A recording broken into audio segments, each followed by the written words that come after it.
Singareni over burden టెండర్లలో Revanth Reddy సర్కారు సాగిస్తున్న దోపిడీని ఆధారాలతో సహా బట్టబయలు చేశామన్నారు మాజీ మంత్రి Harish Rao. Site visit certificate ముసుగులో కాంట్రాక్టర్ల రింగ్ ఏర్పాటు చేసి తెలంగాణ ప్రజల ఆస్తి సింగరేణిని ఎలా లూటీ చేస్తున్నారో ప్రజలకు తెలిసిపోయిందన్నారు హరీష్ రావు. బీఆర్ఎస్ పోరాటంతో కాంగ్రెస్ గుట్టు రట్టయిందని చెప్పారు. 12% నెగిటివ్ బిడ్తో బయటపడ్డ కాంగ్రెస్ అసలు రంగు బయటపడిందన్నారు. కమిషన్ల కోసమే శ్రీరాంపూర్ టెండర్ ఫైనాన్షియల్ బిడ్ 7 సార్లు వాయిదా వేసినట్టు బీఆర్ఎస్ ముందే చెప్పిందన్నారు హరీష్ రావు.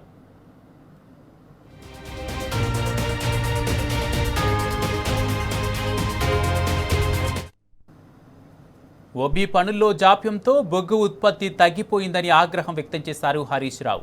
బహిరంగ మార్కెట్లో కరెంటు కొంటూ ప్రజలనెత్తిన ఛార్జీల భారం మోపుతున్నారని మండిపడ్డారు. తెలంగాణ ప్రజల ఆస్తి అయిన సింగరేణిని రాజకీయ కమిషన్లకు అడ్డాగా మార్చితే చూస్తూ ఊరుకోమని హెచ్చరించారు మాజీ మంత్రి హరీష్ రావు. బీఆర్ఎస్ అడుగడుగునా నిలదీయడంతోనే శ్రీరాంపూర్ OC2 టెండర్ ఫైనాన్షియల్ బిడ్ల అసలు భాగోతం బయటపడిందన్నారు హరీష్ రావు.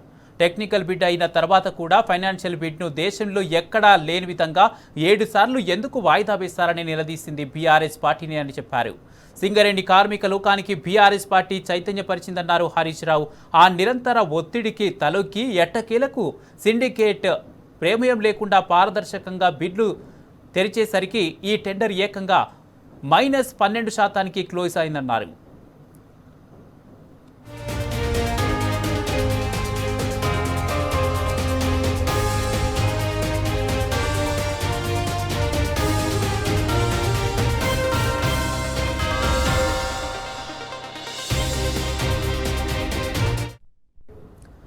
కొత్త నిబంధనలు తెచ్చాక సింగరేణిలో నమోదైన తొలి నెగిటివ్ బిడ్ ఇదే.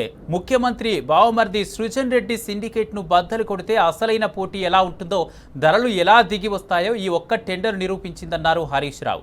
కాంగ్రెస్ ప్రభుత్వం రాగానే ముఖ్యమంత్రి రేవంత్ రెడ్డి బావమర్ది సృజన్ రెడ్డి కనుసన్నల్లో ఈ దోపిడీకి స్కెచ్ గీశారన్న మాజీ మంత్రి హరీష్ రావు, కాంగ్రెస్ సిండికేట్ పుణ్యమా అని తక్కువకు పోవాల్సిన టెండర్లన్నీ 7% నుంచి 10% ఎక్కువకు ఖరారవుతూ సింగరేణి ఖజానాకు భారీ గండి కొట్టాయన్నారు. ఈ నెగిటివ్ 12% బిడ్ చూశాక గతంలో 10% అదనంగా కోట్ చేస్తూ దక్కించుకున్న టెండర్లలో కమిషన్ల కోసం ఎంత దారుణమైన కుమ్మక్కు జరిగిందో స్పష్టమైందన్నారు.